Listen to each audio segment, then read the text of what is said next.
Pagka hindi mo nakikilala yung Diyos, maaaring nasa pagkaalipin ka ng hindi talagang Diyos. Merong tunay na Diyos. Sa mundo, maraming kinikilalang Diyos ang mga tao, kapatid. Pag walang kokontra sa mali, lahat ng tao maniniwala sa mali.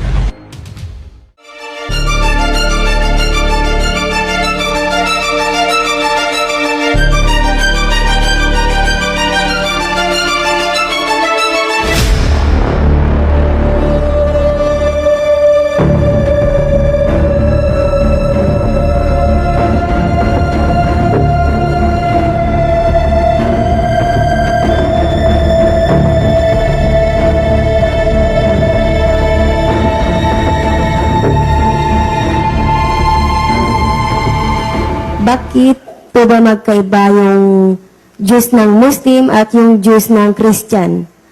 Bakit ba magkaiba ang Diyos ng Muslim at ang Diyos ng Kristiyano? Alam mo, kapatid, ang sabi ni Apostol Pablo sa 4:8 ng Galacia, ganito, pakibasa, kapatid na Daniel. Gayunman ng panahong yaon, sa hindi ninyo pagkakilala sa Diyos, kayo'y nasa pagkaalipin ng sa katutubo ay hindi mga Diyos. Pagka hindi mo nakikilala yung Diyos, maaaring nasa pagkaalipin ka ng hindi talagang Diyos. Basahin natin sa English yan, kapatid na Daniel. Howbeit then, when ye knew not God, ye did service unto them which by nature are no gods. Hindi talagang tunay na Diyos eh. Ngayon, merong tunay na Diyos. Sa mundo, maraming kinikilalang Diyos ang mga tao, kapatid. Kagaya ng mga Bombay, kinikilala nilang Diyos, mga hayop. Kagaya ng tawag dito, yung baka. Merong mga Bombay, kumikilala sa daga. Diyos nila, daga. Nako, sumasalo pa sila sa daga, tapos yung tira ng daga kinakain nila, tapos lumuluhod sila sa daga. Kasi yun ang kanilang Diyos.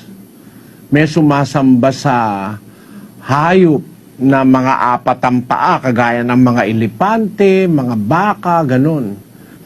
Kasi nga maraming mga Diyos na kinikilala ang tao. May kanya-kanyang Diyos na itinuro ang iba't ibang mga ministro, mga mangangaral, mga propeta.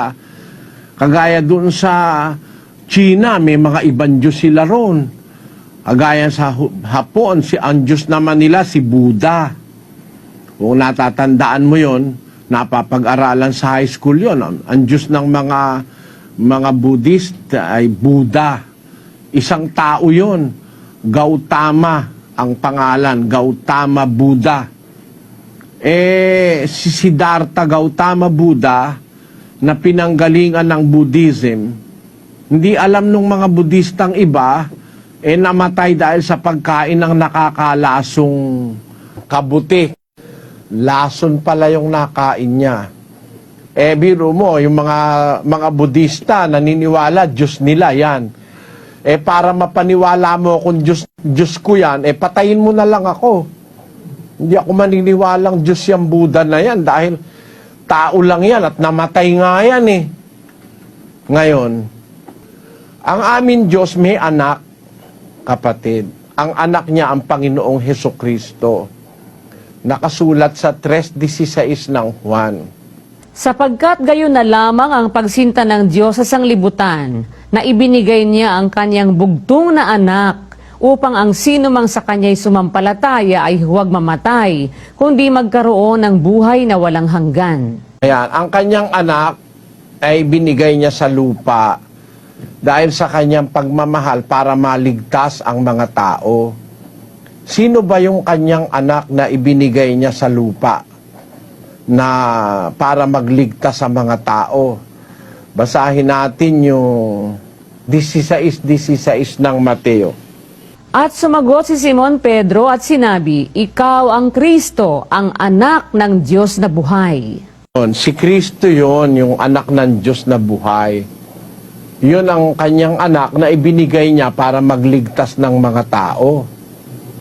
Ngayon, bakit ako naniniwala sa Diyos na itinuturo sa Biblia na pwede siyang magkaroon ng anak?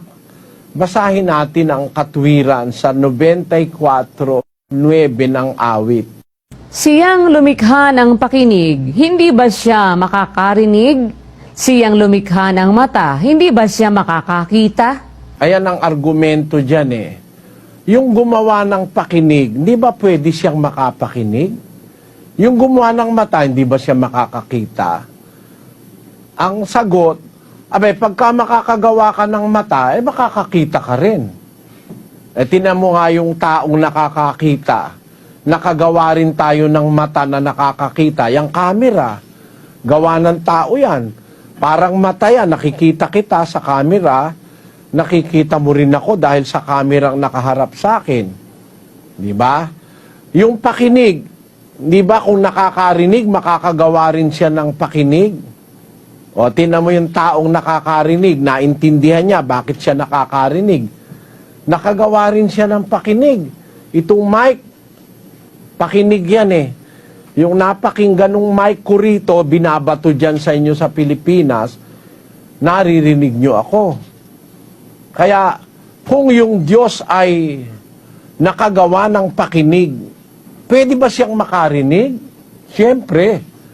Siya nga ang gumawa ng pakinig, siya pa ang hindi makarinig. Siya rin ang gumawa ng mata. Pwede ba siyang makakita? Natural. Kaya nga siya marunong gumawa ng matang nakakakita dahil siya mismo nakakakita eh. Anong kasunod nun?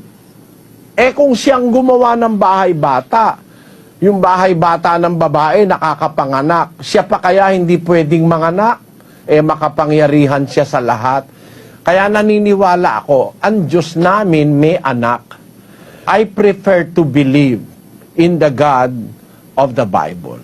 Yun ang masasabi ko sa iyo, kapatid.